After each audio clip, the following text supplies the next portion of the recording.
Diane Abbott's comments, would you agree, have just fuelled the turmoil and vicious infighting in the Labour Party that's been unleashed by Jeremy Corbyn's reshuffle? No, Diane is responding to this wave of backstabbing by these disaffected little group of old Uber Blairites. I mean, what we've got to remember is Jeremy's inherited a parliamentary Labour Party well to the right of the membership, and partly that is because during the 4 general elections under Blair and Brown, local Labour parties weren't allowed to choose the candidate they want. They had to select from a list approved by the party bureaucracy, and people who were critical of American foreign policy or wanted to crack down on the tax avoidance of big corporations, they just never got onto the list.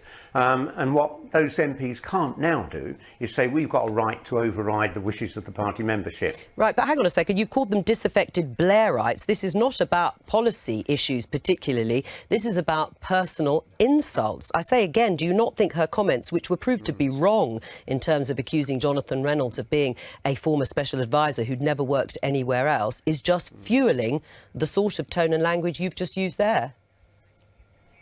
No, she's responding to what's been a consistent attempt by a disaffected group of MPs to undermine Jeremy Corbyn from the day he was elected. What, Jonathan Reynolds, Stephen Doughty, Michael Duggar and Pat McFadden? Are they all those? Would you put those into that category?